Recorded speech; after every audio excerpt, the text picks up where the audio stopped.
So, good afternoon to one and all. Today, আমরা আজকে world hepatitis day উপলক্ষে eastern railway divisional railway hospital মালদাতে আপনাদের যে ওয়ার্ল্ড হেপাটাইটিস ডে যে বিশ্ব লিভার যে ইনফরমেশন দিবস সেটা সম্পর্কে আপনাদের সম্পর্কে কিছু কথা বলবো যে কী কী কারণে এই রোগটা হতে পারে এবং কী কীভাবে আমরা এই রোগটা থেকে বাঁচতে পারি এবং যদি আমাদের অলরেডি একবার হয়ে যায় সেটা থেকে সেটা প্রতিকারের কী ব্যবস্থা এবং সেই রোগটা যাতে না হয় সেইটার জন্য আমরা কী কী করতে পারি সেই জিনিসগুলোই সংক্ষেপে আমরা আজকে আলোচনা করব। তো সবার প্রথমে আমরা যে জিনিসটা আলোচনা করব যে ওয়ার্ল্ড হেপাটাইটিস যে ইটিওলজি যে কী কী কারণে আমাদের লিভারে ইনফ্লামেশন বা হেপাটাইটিস জিনিসটা হতে পারে। তো কারণগুলোকে সাধারণত গ্রসলি বেশ কিছু ইনফেক্টিভ যে কারণগুলো সেগুলোকে তিন ভাগে ভাগ করা যেতে পারে। মোস্ট কমনলি সবচেয়ে যেটা বেশি দেখা যায় ভাইরাল, কিছু ভাইরাল ইনফেকশনের জন্য লিভারে প্রবলেম হতে পারে, কিছু প্যারাসাইটিক ইনফেকশনের জন্য হতে পারে, আর কিছু মেটাবলিক কারণ সেখান থেকে হতে পারে। ভাইরাল যে কজ সেটা হলো মোস্ট কমন, সবচেয়ে বেশি কমন, যেটা সেকেন্ডারি টু কিছু ভাইরাল ইনফেকশন যেগুলো লিভারেই অ্যাফেক্ট করে এবং আস্তে আস্তে লিভারে হেপাটাইটিস করে। তার মধ্যে hepatitis A, B, C, D, E, মোটামুটি এই hepatitis A virus, B, C virus, D virus and hepatitis E virus, এই ভাইরাসগুলো সম্পর্কে আমরা সংক্ষেপে বিস্তারিত আজকে বলবো যে এই ভাইরাসগুলো লিভারে অ্যাফেক্ট করে কীভাবে হেপাটাইটিস করছে এবং তার সিমটমসগুলো কীভাবে হচ্ছে। কিছু প্যারাসাইটিক, কিছু রেয়ার কিছু কজ রয়েছে যেমন প্লাজমোডিয়াম ফ্যালসিফেরাম ম্যালেরিয়া। আমরা যেটা জানি ম্যালেরিয়া থেকে জ্বর হচ্ছে বা অন্যান্য জিনিস হচ্ছে, কিন্তু ম্যালেরিয়া ইকুয়ালি লিভার এবং কিডনিতে অ্যাফেক্ট করতে পারে এবং সেখান থেকে হেপাটাইটিস প্রবলেমটা হতে পারে। তা সেটা কীভাবে হচ্ছে সেটা সম্পর্কে আপনাদের বলবো। লেপ্টোস্পাইরোসিস বলে একটা পরজীবী রয়েছে, সেটা থেকে আমাদের এই লিভারে প্রবলেমটা হতে পারে। তা সেটাও একটা রেয়ার কজ এবং কিছু মেটাবলিক কজ বা সেই ধরনের জিনিসগুলো আমরা আস্তে আস্তে আসছি। তা সবার আগে আমি চলে আসছি যে রোগটা যেটা হলো, যদি আমরা রোগটা এতটা ইম্পর্টেন্ট কেন, ওয়ার্ল্ড হেপাটাইটিস ডে এতটা ইম্পর্টেন্ট কেন এটাকে আমরা গুরুত্ব দেবো, তার কারণ হলো যদি আমরা এই রোগটা ঠিকঠাক ডায়াগনোসিস বা কী কারণে হচ্ছে, কী থেকে হচ্ছে সেটা সম্পর্কে আমরা না জানি এবং তার চিকিৎসা না করাই, কী কী কমপ্লিকেশান বা কী কী প্রবলেম ভবিষ্যতে হতে পারে সেটা সম্পর্কে আমরা বলছি। কমপ্লিকেশান যেটা ভাইরাল হেপাটাইটিস বা হেপাটাইটিসের, সেটাকে দুভাগে ভাগ করা যেতে পারে। একটা ইমিডিয়েট মানে সঙ্গে সঙ্গে যে কমপ্লিকেশান প্রবলেম হলো, আর কিছু কমপ্লিকেশান ডিলেড মানে বেশ কিছু পরে যখন পারসিস্টেন্টলি এই ইনফেকশানটা আমাদের ভেতরে থেকে গেল কিন্তু আমরা কেউ বুঝছি না যে আমাদের ভেতরে প্রবলেমটা রয়েছে, তখন ডিলেড প্রবলেম কী কী হতে পারে সেটা সম্পর্কে আলোচনা করব। তো ইমিডিয়েট কমপ্লিকেশান সবার প্রথমে যেটা অ্যাকিউট স্টেজে যেটা কমপ্লিকেশান হতে পারে সেটা হলো হেপাটিক এনসেফালোপ্যাথি, মানে অ্যাকিউট ভাইরাল হেপাটাইটিস। সেখান থেকে লিভারের যে ডিটক্সিফাইং যে ক্যাপাসিটি সেগুলো ড্যামেজ হয়ে যাচ্ছে, সেখান থেকে আমাদের ব্রেনে অ্যাফেক্ট করলো। আর ব্রেন যদি মেন জিনিসটা অ্যাফেক্টেড হয় তখন মানুষের কনফিউশন, কনভালশন বা হায়ার ফাংশনাল অ্যাবনর্মালিটি এই জিনিসগুলো আস্তে আস্তে ডেভেলপ করবে। তা আমরা হেপাটিক এনসেফালোপ্যাথি একটা অন্যতম ইম্পর্টেন্ট কমপ্লিকেশন যে অ্যাকিউট ভাইরাল হেপাটাইটিসের। নেক্সট কমপ্লিকেশন হলো ভাইরাল ভিসারাল ইনভলভমেন্ট।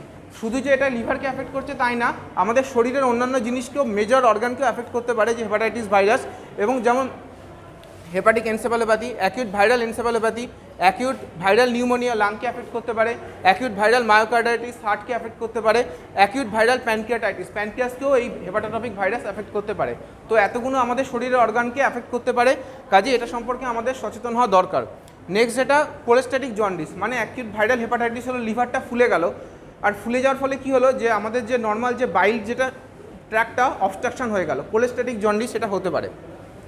আর ডিলেড কমপ্লিকেশান মানে অনেক দিন ধরে কারোর এই হেপাটাইটিস রয়েছে তো সে জানে না, তখন তার যে প্রবলেমগুলো হতে পারে, এক নম্বর হলো ক্রনিক পারসিস্টেন্ট হেপাটাইটিস, মানে কারোর যদি এই হেপাটাইটিস ইনফেকশনটা 6 মাসের বেশি থাকে তখন সেটা হয়ে যায় ক্রনিক পারসিস্টেন্ট হেপাটাইটিস।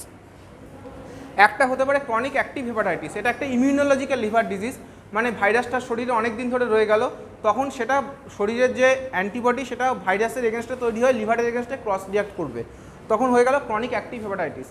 পারসিস্টেন্ট থাকলে সেখান থেকে হতে পারে লিভার সিরোসিস, যেটা থেকে লিভারটা পুঁছে যাওয়া, যেটা থেকে আমাদের ফিরে আসার কোনো পথ নেই, সেটা লিভার ট্রান্সপ্লান্ট বা রেকারেন্ট মেডিসিন সেগুলো দিতে হবে। আর একটা হতে পারে যেটা dreaded complication hepatocellular carcinoma, most commonly hepatitis B বা হেপাটাইটিস সি ভাইরাসে হয়। দীর্ঘদিন ধরে শরীরে হেপাটাইটিস বি ভাইরাস ইনফেকশন রয়ে গেছে, আমরা জানি না, ট্রিটমেন্ট হচ্ছে না, সেখান থেকে লিভার ক্যান্সার হয়ে গেল। এছাড়া যেটা হতে পারে আরও অন্যান্য কমপ্লিকেশন, আর্থালজিয়া, জয়েন্ট পেন, প্রবলেম লিভারে কিন্তু আমাদের শরীরে গাঁটে গাঁটে ব্যথা, সেটা হেপাটাইটিস বি ভাইরাসের জন্য হতে পারে। এছাড়া কিডনিও অ্যাফেক্ট করতে পারে, যেমন হেপাটাইটিস বি ভাইরাসে মেমব্রেনাস গ্লোমেরুলোনেফ্রাইটিস হতে পারে, বা হেপাটাইটিস সি ভাইরাসে মেমব্রেনোপলিফেরেটিভ গ্লোমেরুলোনেফ্রাইটিস হতে পারে। এছাড়া হেপাটাইটিস সি ভাইরাসে আর একটা ভাস্কুলাইটিস প্রবলেম হয়, যেটাকে বলা হয় আমরা পলিআর্টারাইটিক নোডোসা, প্যান। তো এই ধরনের কমপ্লিকেশনগুলো আর্লি এবং ডিলেট, এই কমপ্লিকেশনগুলো আমাদের হতে পারে যদি ট্রিটমেন্ট না করা হয়। নেক্সট যেটা আমরা পয়েন্টে আসছি সেটা হলো যে differentiate, and clinical feature in brief, মানে এই এতগুলো যে ভাইরাস হেপাটাইটিস করছে আমরা কীভাবে বুঝতে পারবো এবং সরি এবং কীভাবে মানে ক্লিনিক্যাল ফিচার মানে প্রবলেম কীভাবে আমরা ডায়াগনোসিস করব যে কোন হেপাটাইটিস ভাইরাস থেকে হচ্ছে, তা খুব সংক্ষেপে আমি ডিফারেন্সিয়েট করছি যে কমন ভাইরাসগুলো hepatitis A B C and E. Stop cut দিজিয়ে। তো ইনকিউবেশন পিরিয়ড মানে ভাইরাস শরীরে এলো আর আসার পর কতদিন পর শরীরে আমাদের মানে এফেক্ট বা সিমটমসগুলো প্রকাশ পাবে। তাই ইনকিউবেশন পিরিয়ড যদি হেপাটাইটিস এ ভাইরাসের দেখা যায় তো হেপাটাইটিস এ ভাইরাসের 15 থেকে 45 দিনের মধ্যে ওর সিমটমসগুলো প্রকাশ পায়, খুব তাড়াতাড়ি র্যাপিড প্রকাশ পায়। হেপাটাইটিস বি ভাইরাসে একটু লেট 30 থেকে 180 দিন, হেপাটাইটিস সি ভাইরাসে 30 থেকে 120 দিন, আর হেপাটাইটিস ই ভাইরাস অনেকটা হেপাটাইটিস এ ভাইরাসের মতো। এরপরে যেটা আসছে ট্রান্সমিশন, কীভাবে একটা মানুষের থেকে একটা মানুষের শরীরে এই হেপাটাইটিস ভাইরাসগুলো সংক্রামিত হয়। তো হেপাটাইটিস এ ভাইরাস যেটা বা ই ভাইরাস এটা সাধারণত হয় ফিকো ওরাল রুট, মানে খাদ্যের মাধ্যমে বা কন্টামিনেটেড হলো জল শাকসবজি সেগুলো আমরা খেলাম, সেইখান থেকে এই ধরনের ভাইরাসগুলো সংক্রামিত হতে পারে। তো hepatitis A virus E virus দুটোই ফিকো ওরাল রুটে সংক্রামিত হয়।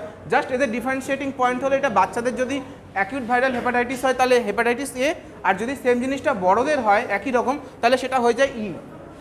আর হেপাটাইটিস বি সি অনেকটা একই রকমভাবে সংক্রামিত হতে পারে। এইগুলো সাধারণত ব্লাডের মাধ্যমে সংক্রামিত হয়, প্যারেন্টাল সেক্সুয়াল পেরিনেটাল, মানে মা রয়েছে সেখানে বাচ্চার হলো, বা কেউ কারোর ইনফেক্টেড হেপাটাইটিস বি বা সি সংক্রামিত ব্লাড কারোর শরীরে দেওয়া হলো, বা হেপাটাইটিস বি আক্রান্তর অর্গান ট্রান্সপ্লান্ট করা হলো, তখন তাদের যে যার দেহে গেল সেটা তাদের সংক্রামিত হতে পারে। বা ইঞ্জেকশনের সিরিঞ্জ, কন্টামিনেটেড নিডিল এই ধরনের জিনিসগুলোতে হেপাটাইটিস বি সি সাধারণত সংক্রামিত হয়। এরপরে আসছি প্রোড্রোমাল সিমটমস, মানে জন্ডিসটা হওয়ার আগে কী সিমটমস দেখা যেতে পারে।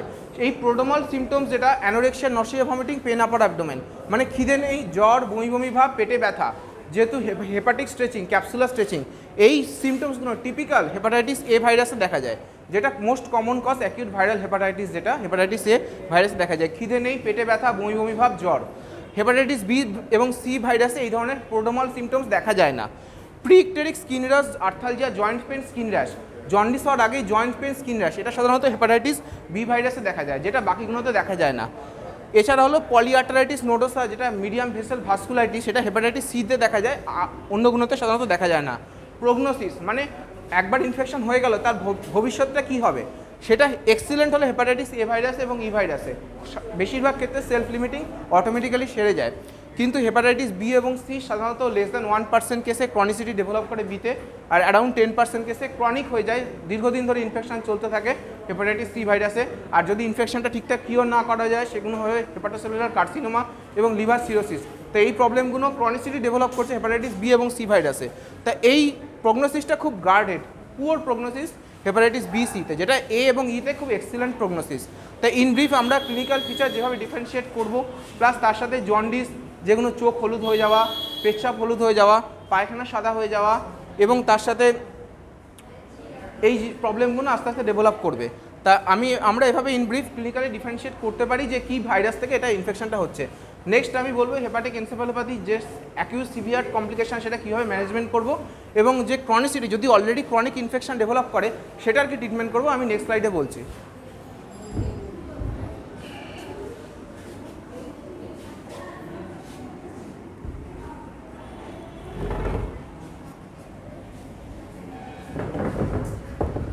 তো নেক্সট স্লাইডে যেটা বলছি সেটা হলো যে প্রগনোসিস মানে কি, যদি একটা মানুষের ভাইরাল হেপাটাইটিস হয়েছে সেই মানে পেশেন্টটা ভালো হবে না খারাপ হবে, ভালোর দিকে যাবে না খারাপের দিকে যাবে, সেটা কী কী যায় জিনিস থেকে আমরা আঁচ করতে পারি এবং সতর্ক হতে পারি।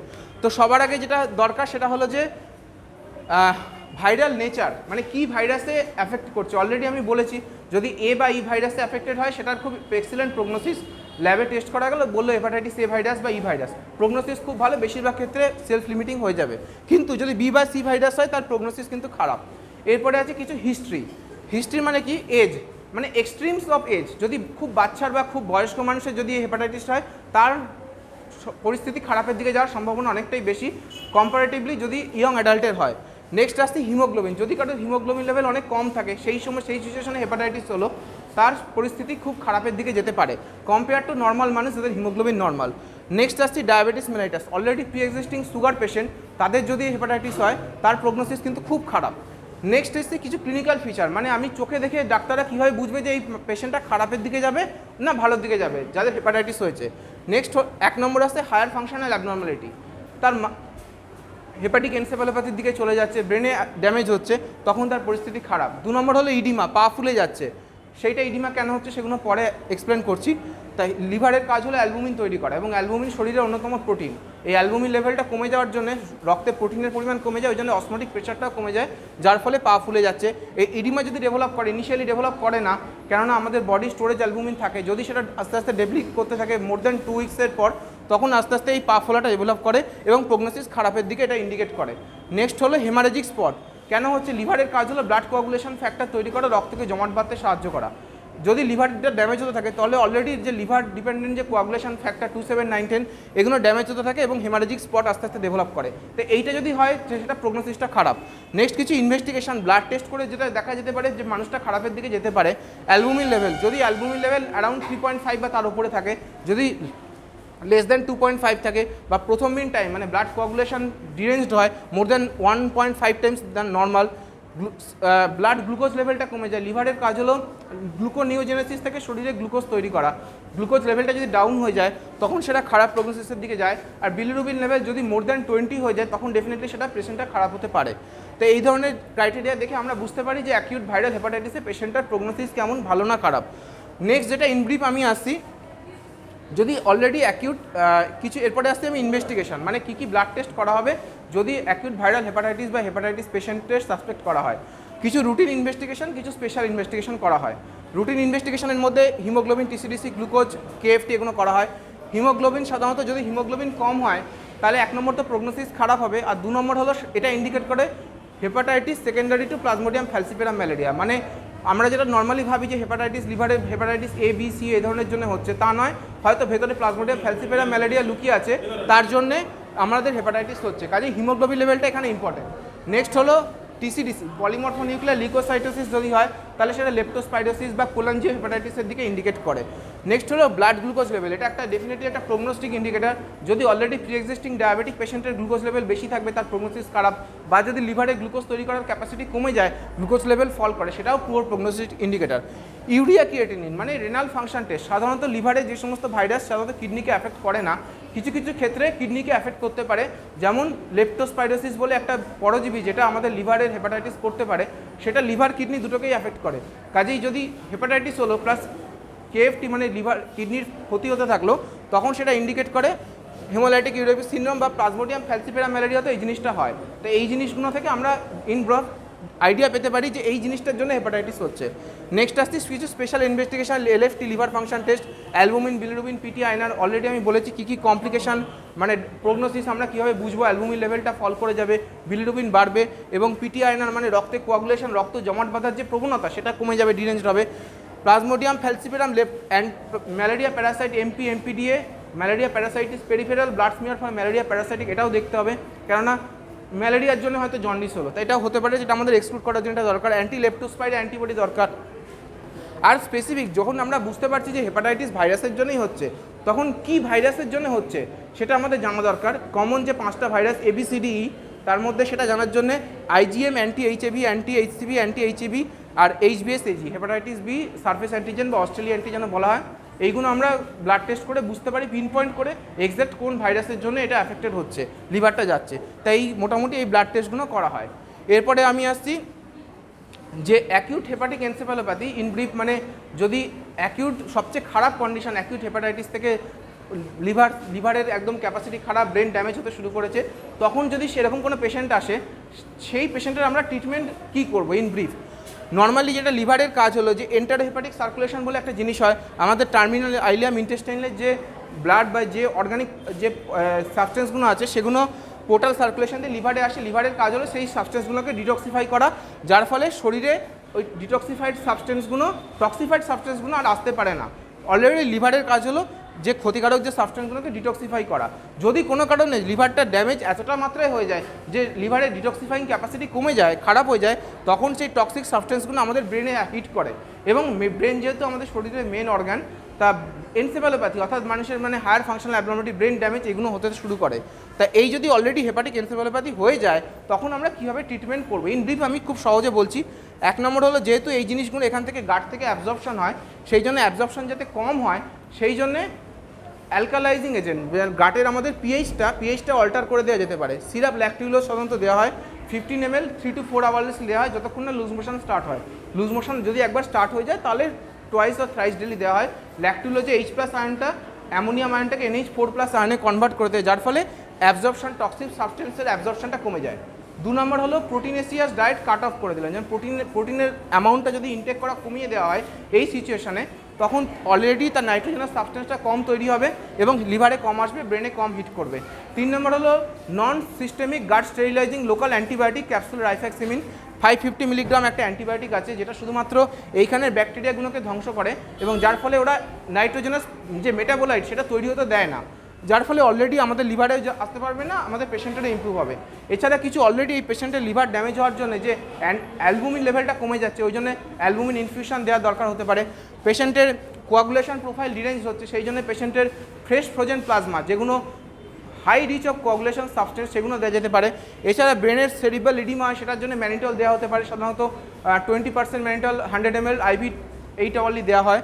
তা এই ধরনের এবং অ্যান্টিবায়োটিক, সিস্টেমিক অ্যান্টিবায়োটিকও দেওয়ার দরকার, কেননা লিভারের যে ব্যাকটেরিয়াল ডিটক্সিফাইং ক্যাপাসিটি সেটা ড্যামেজ হচ্ছে। কাজে এই ধরনের পেশেন্টগুলো খুব প্রোন টু ইনফেকশন, কাজেই অ্যামক্সিসিলিন গ্রুপের অ্যান্টিবায়োটিক সাধারণত দেওয়া হয়। তো ইন ব্রিফ এইগুলো সাধারণত আমরা দিতে পারি। আর একটা যেটা দেওয়া হয় ভিটামিন K ইঞ্জেকশন, কেননা লিভারের যে কোয়াগুলেশন প্রোফাইলটা খুব ড্যামেজ হয়ে যায়, এই জন্য ভিটামিন K ইঞ্জেকশন সাধারণত 10 milligram intramuscular twice a day for 3 days সাধারণত দেওয়া হয়। তো ইন ব্রিফ আমরা এটা অ্যাকিউট হেপাটিক ফেলিয়ার। এবার যদি ক্রনিক ক্যারিয়ার স্টেট, সেটার ট্রিটমেন্টটা বলে আমি শেষ করছি। ক্রনিক দীর্ঘদিন ধরে হেপাটাইটিস বি ভাইরাস বা সি ভাইরাস রয়েছে, সেটার ট্রিটমেন্ট আমরা কখন করব, কখন অ্যান্টিভাইরাল দেবো? 2-3টে ক্রাইটেরিয়া আছে। যদি হেপাটিক বি ভাইরাসের আর টাইটার যদি মোর দ্যান 10⁵ ml/ml হয়, মানে high load of hepatitis B virus plus যদি লিভার ফাংশনও ড্যামেজ হয়, তখন আমরা অ্যান্টিভাইরাল স্পেসিফিক ড্রাগ যেমন ল্যামিভুডিন, অ্যাডেফোভির, এন্টেকাভির প্লাস তার সাথে ইন্টারফেরন থেরাপি দেওয়া হয়। সেগুলো ক্রনিসিটিটাকে কমিয়ে দেয় এবং ক্রনিক যে সিকোয়েন্স, যেটা ফ্যাটাল সিকোয়েন্স যেমন লিভার ক্যান্সার বা লিভার সিরোসিস, সেই প্রবলেমগুলোকে আর হতে দেয় না। তো এই বলে আমি আমার ওয়ার্ল্ড হেপাটাইটিস ডে এর সংক্ষিপ্ত বক্তব্য শেষ করছি। Thank you.